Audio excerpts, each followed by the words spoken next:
آپ صلی اللہ علیہ وسلم کی جو نقل کرے گا تو اس کا پورا قرآن پاک پہ عمل ہو جائے گا۔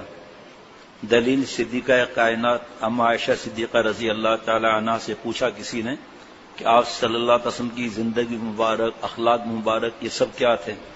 تو اما عائشہ صدیقہ رضی اللہ تعالی عنہ نے فرمایا کہ قرآن پاک کی تفسیر تھے، اور خود قرآن پاک میں اللہ تعالیٰ نے آپ صلی اللہ علیہ وسلم کی نقل کرنے کو فرمایا، فاتبعونی، خود اللہ نے فرمایا یحببکم اللہ، اللہ تعالیٰ ہم سے محبت فرمانے لگیں گے نقل پر۔ آپ صلی اللہ علیہ وسلم نقل ہر بات میں سب محفوظ ہے، قیامت تک محفوظ رہے گا۔ کھانے کا طریقہ مبارک، چلنے کا طریقہ، ابھی آپ نے سنا بات کرنے کا طریقہ، اخلاق مبارک کے لیے کیا فرمایا، یہ تو کچھ بھی نہیں ہے، حدیث مبارکہ آگے آ رہی ہیں۔ اخلاق مبارک، جو ہم سے پاور میں زیادہ ہے اس کے ساتھ ہمارے اخلاق کیسے ہوں گے، جو ہم سے ہمارا سب آرڈینیٹ ہے یا گھر کی ماسی ہے تو گھر کی خواتین کا ان سے کیا رویہ ہے، یا ڈرائیور ہے یا پاسبان ہے اس سے رویہ کیسا ہے۔ اور یہ بڑا خطرناک مرض ہے کہ میں جس سے اچھا وہ مجھ سے اچھا، جو مجھ سے برا میں اس سے برا، جو مجھ سے اچھا اس کے ساتھ اچھا ہی کون سی بڑی بات ہے، جو مجھ سے برا تو میرا فرض بنتا ہے میں اپنے دماغ کو ٹھیک کروں اور اس کے ساتھ اس سے زیادہ بھلائی کروں۔ آپ صلی اللہ علیہ وسلم کیسے کیسے ستائے گئے، یہاں تک کہ ایک نئے بدوی شخص گردن مبارک میں وہ چادر ڈال دی، آپ صلی اللہ علیہ وسلم ہنس رہے ہیں، میں نہیں دوں تو؟ دیکھیے آپ یہ کس لیے باتیں ہیں یہ؟ جب کھانے پر ہم بیٹھے ہیں، مجھے جب کھانے کا ادب نہیں پتا تو میں اپنے پوتے پوتی کو کیا سمجھاؤں گا؟ میں نے دھیان ہی نہیں دیا اس طرف، بس ہنسی بسا میں۔ اولاد کے لیے روٹی کپڑا مکان اور کمائی یہ صرف نہیں چاہیے، ان کی جنت بنانے کی فکر چاہیے، ورنہ گناہوں میں ہم ڈوبے ہوئے ہوں گے۔ تو یہ جو آپ صلی اللہ علیہ وسلم کے مزاج اور عادات مبارک جو ہیں، اللہ، نفلیں اس قدر پڑھتے کہ کھڑے کھڑے دونوں پاؤں سوج جاتے ہیں۔ جب قرآن شریف پڑھتے یا سنتے تو خدا کے خوف اور محبت سے روتے آپ صلی اللہ علیہ وسلم۔ اور بھی آج بیان ہوا تھا عبادت کے بارے میں، نفلی عبادت کے بارے میں، کہ نفلیں پڑھو، ہم پڑھیں نفلیں، کیونکہ فرائض میں اگر کچھ مسئلہ تھوڑا بہت ہوا نا نفل سے پورا ہو جائے گا۔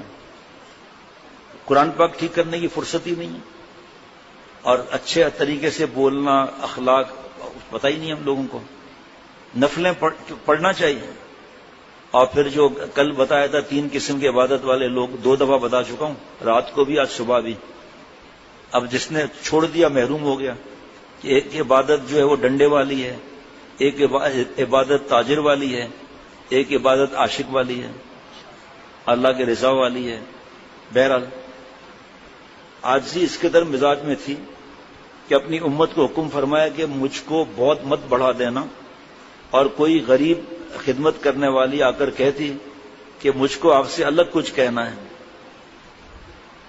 مجھ کو آپ سے الگ کچھ کہنا ہے، آپ صلی اللہ علیہ وسلم فرماتے اچھا کہیں، پھر سڑک پر بیٹھ کر کہہ لیں، وہ جہاں بیٹھ جاتی آپ بھی جنت کے سردار آپ صلی اللہ علیہ وسلم اللہ کے اتنے پیارے وہیں بیٹھ جاتے، وہیں ہمارے ہاں تو فٹ پاتھ ہے، وہاں فٹ پاتھ تھوڑی ہوتی تھی اس وقت، وہیں بیٹھ جاتے تھے۔ کون؟ امام الانبیاء سید الانبیاء صلی اللہ علیہ وسلم۔ فرمایا کہ آپ صلی اللہ تعالی علیہ وسلم کوئی بیمار ہو، امیر یا غریب اس کو پوچھتے، کسی کا جنازہ ہوتا آپ اس پر تشریف لاتے۔ اب یہیں دیکھ لیں آپ کہ ہم کیوں جنازے میں جاتے ہیں۔ نمبر 1 لوگ کیا کہیں گے، نمبر 2 رشتہ دار ناراض ہو جائیں گے، نمبر 3 ارے بھائی سردی کی رات تھی یا بارش زیادہ تھی، یہ لوگ اتنا گاڑی بھر کے کراچی آ گئے فلاں کے انتقال پر، تو ہم نہیں جائیں۔ سنت کہاں ہوئی؟ آپ فیصلہ کر لو نا، اخلاص کہاں رہا؟ جو رضا بالقضاء، اللہ کی رضا پہلے ہے، وہ کہاں رہی؟ اللہم انی اسألک رضاک والجنہ واعوذ بک من سخطک والنار، کہاں گیا معاملہ؟ کیسا ہی کوئی غلام یا خدمت گزار دعوت کر دیتا آپ قبول فرما لیتے ہیں۔ اگر کوئی جو کی روٹی اور بد مزہ چربی کی دعوت کرتا آپ صلی اللہ علیہ وسلم کو، اس سے بھی عذر نہ فرما دے، چربی وہ بھی بد مزہ، روٹی کا ٹکڑا، زبان سے کوئی بیکار بات ہی نہ نکلتی۔ اب بتاؤ، اب یہاں رک کر اگر میں بیان کروں، یقین کرو 2:30-3 بج جائیں گے۔ کیا مطلب؟ کہ زبان سے کوئی بیکار بات نہ نکلتی تھی. نامحرم سے بات کرنا جو ہم لوگوں کا مرض ہے، لڑکیوں سے بات کرنا، راتوں کو جاگنا، اس پہ قرآن پاک حدیث پاک کی بیان کر کے دکھائیں، پتہ چلے گا. پھر باتوں سے اللہ تھوڑی ملتے ہیں. ایک ایک جگہ پر رک کر آدمی سوچے کہ آپ صلی اللہ علیہ وسلم جیسا نہ کوئی تھا، نہ کوئی ہے، نہ کوئی ہوگا. اور قرآن پاک میں ہے کام بنے گا آپ صلی اللہ علیہ وسلم کی نقل سے. فاتبعونی، جناب سب کی دلجوئی کرتے، کوئی ایسا برتاؤ نہ فرما دے جس سے کوئی گھبرائے. ظالم مودیوں کی شرارت سے خوش تدبیری کے ساتھ اپنا بچاؤ بھی کرتے، مگر ان کے ساتھ اسی خندہ پیشانی اور خوش اخلاقی کے ساتھ پیش آتے ہیں. آئیے ہم تو ماں باپ سے لڑتے ہیں، باپ پر ہاتھ اٹھاتے، ابے تبے کر کے باپ سے بات کرتے ہیں. جناب آپ صلی اللہ علیہ وسلم کے پاس کے حاضر ہونے والوں میں اگر کوئی نہ آتا تو اس کو پوچھتے ہیں. ہر کام کو ایک قاعدے سے کرتے، یہ نہیں کہ کبھی کچھ کر دیا کبھی کس طرح کر لیا. نہیں، جب اٹھتے خدا کی یاد کرتے، جب بیٹھتے خدا کی یاد کرتے. یہاں اٹھتے بیٹھتے گندی فلمیں، اٹھتے بیٹھتے آنکھوں کا زنا، اٹھتے بیٹھتے میسج، اٹھتے بیٹھتے فیس بک، یوٹیوب، روڈوں پر چل رہے ہیں دیکھتے ہوئے جا رہے ہیں، اور ایکسیڈنٹ ہو جائے تو پرواہ نہیں ہے، کیسے پاگل والی زندگی گزار رہے ہیں. بہرحال جی، جب کسی محفل میں تشریف لے جاتے تو جہاں تک آدمی بیٹھے ہوئے ہیں اس کے کنارے بیٹھ جاتے. یہ نہیں کہ سب کو پھاند کر بڑی جگہ جا کر بیٹھیں. اگر بات کرنے کے وقت کوئی آدمی ہوتے، کئی آدمی ہوتے تو باری باری سب کی طرف منہ کر کے بات کرتے. یہی نہیں کہ ایک طرف تو توجہ ہے دوسری کو دیکھتے بھی نہیں. پیٹھ پیچھے سے آواز دینا منع ہے. آپ صلی اللہ علیہ وسلم کو کوئی پیٹھ پیچھے سے آواز دیتا تھا، پورا ایسا چہرہ مبارک پھیر لیتے تھے. کوئی ہاتھ ملاتا تھا آپ صلی اللہ علیہ وسلم سے، جب تک وہ نہیں چھوڑتا تھا آپ صلی اللہ علیہ وسلم خود نہیں ہٹا دیتے تھے. فلم اسٹار، فلم ایکٹر کی نقل سمجھ میں آتی ہے، یہودی، عیسائی، کتنے کتنے آدمی گنائے گا، کمیونسٹ، دہریے، ہندو، ان کی نقل سمجھ میں آتی ہے ہر بات میں. یہ سمجھ میں نہیں آتی تو کیا محبت کی کمی ہے نا، شدید کمی ہے جناب. اللہ سب کے ساتھ ایسا برتاؤ کرتے کہ ہر شخص یوں سمجھتا کہ مجھے سب سے زیادہ چاہتے ہیں، مجھے سب سے زیادہ چاہتے ہیں. اگر کوئی پاس آ کر بیٹھتا یا بات شروع کرتا اس کی خاطر رکے بیٹھے رہتے.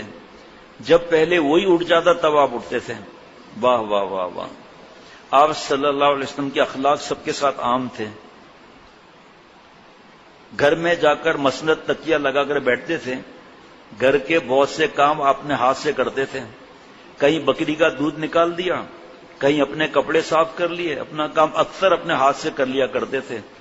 میں ایسے گھروں کو جانتا ہوں جس کے نوجوان بچے 8-8 سال کے، 10-10 سال، 15 سال کے ماں کے ساتھ کھانا بنا رہے ہیں، پیاز کاٹ کے دے رہے ہیں ماں کو، برتن دھو کر دے رہے ہیں.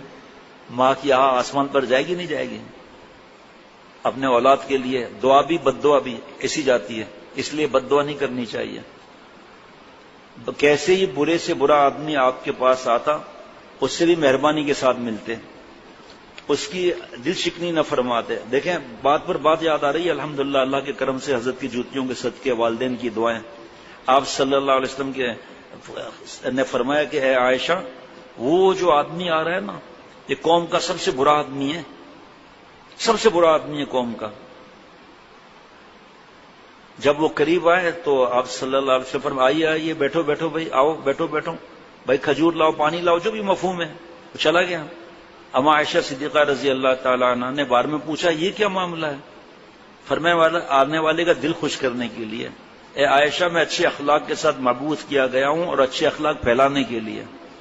شیخ العرب والعجم عارف باللہ حضرت والا رحمۃ اللہ علیہ فرماتے تھے اس کا کیا فائدہ ہوگا، اور دشمن ہمارا دوست ہو جائے گا. نمبر 2، وہ ہماری برائیاں نہیں کرے گا. اگر ہمارا وہ دشمن دوست نہیں ہوا تو کم از کم انتقام تو نہیں لے گا، مطلب وہ ظلم تو نہیں کرے گا. غرض سارے آدمیوں سے زیادہ آپ صلی اللہ علیہ وسلم ہی خوش اخلاق تھے. اگر کسی سے کوئی ناپسند بات ہو جاتی تو کبھی اس کے منہ در منہ نہ جتلاتے، نہ طبیعت میں سختی تھی، نہ کبھی سختی کی صورت بناتے. جیسے بعضوں کی عادت ہوتی ہے کہ کسی کے ڈرانے دھمکانے کو جھوٹ موٹ غصے کی صورت بنا کر ویسی باتیں کرنے لگتے ہیں. نہ آپ کی عادت چلانے کی تھی. جو کوئی آپ صلی اللہ علیہ وسلم کے ساتھ برائی کرتا آپ کبھی اس کے ساتھ برائی نہ کرتے، بلکہ معاف کر دیتے ہیں، درگزر فرما دیا کرتے تھے۔ یہ میں نے الحمدللہ اپنی ڈائری میں لکھ لیا ہے تاکہ یہ اتنا بیشتی زیور کے 8ویں حصے میں اتنا بڑی کتابیں ہیں، لیکن یہ اتنا آسان ہے کہ بار بار بہت زیادہ وہ کوئی تفصیل بھی نہیں ہے، ایک لائن جب سے پڑھا ہے اتنا فائدہ ہو رہا ہے۔ اتوار کے دن بھی اس میں سے کچھ پرانا ہی بیان کیا تھا، بار بار پڑھنے کا دل کرتا ہے تاکہ شرم آئے، میں بھی عمل والا بن جاؤں۔ سبحان اللہ۔ کبھی اپنے ہاتھ سے کسی غلام کو، خدمتگار کو، عورت کو، بلکہ کسی جانور تک کو بھی کبھی نہیں مارا۔ شریعت کے حکم سے سزا دینا اور بات ہے، اگر آپ پر کوئی زیادتی کرتا اس کا بدلہ نہ لیتے، ہر وقت ہنسمکھ رہتے، ناک بھوں نہ چڑھاتے، اور یہ مطلب نہیں کہ بے غم رہتے، کیونکہ اوپر آ چکا ہے کہ ہر وقت غم اور سوچ میں رہتے۔ مزاج بہت نرم تھا، نہ بات میں سختی، نہ برتاؤ میں سختی، نہ بے باکی تھی کہ جو چاہا پھٹ سے کہہ دیا، نہ کسی کا عیب بیان کرتے، نہ کسی چیز کے دینے میں دریغ فرماتے۔ ان خصلتوں کی ہوا بھی نہیں لگی تھی، جیسے اپنی بڑائی کرنا، کسی سے بحثی کرنا، جس بات میں کوئی فائدہ نہ ہو اس میں لگنا، نہ کسی کی برائی کرتے، نہ کسی کے عیب چھان بین یا تجسس کرتے، اور وہی بات مجھ سے نکالتے جس میں ثواب ملا ہوتا تھا، ثواب ملا کرتا ہے۔ کوئی باہر کا پردیسی آ جاتا اور بول چال میں، پوچھنے میں یا کہنے میں بدتمیزی کرتا، آپ صلی اللہ علیہ وسلم اس کی سہار برداشت فرماتے ہیں، کسی کو اپنی تعریف نہ کرنے دیتے، اور حدیثوں میں بڑی اچھی باتیں لکھی ہیں، جتنی ہم نے بتلا دی اگر عمل کرو یہ بھی بہت ہے۔ آگے نا کتنی باتیں لکھی جائے، یہ عمل کر لو بہت ہے۔ اب اس کا طریقہ کل پرسوں عرض کیا تھا، اما عائشہ صدیقہ رضی اللہ تعالیٰ سے کسی نے پوچھا کہ آپ صلی اللہ علیہ وسلم کے مفہوم میں اخلاق مبارک، عمل وغیرہ سب کیا تھا؟ تو آپ اما عائشہ صدیقہ رضی اللہ تعالی عنہا نے فرمایا، آپ صلی اللہ علیہ وسلم کا سارا یہ عمل جتنی چیزیں ہیں یہ سب قرآن پاک کی تفسیر تھا۔ اب ہم آپ صلی اللہ علیہ وسلم کی بات کی نقل کریں گے تو پورا قرآن پہ عمل ہو جائے گا نا، جیسی ہماری قربانی ویسے اللہ کی مہربانی۔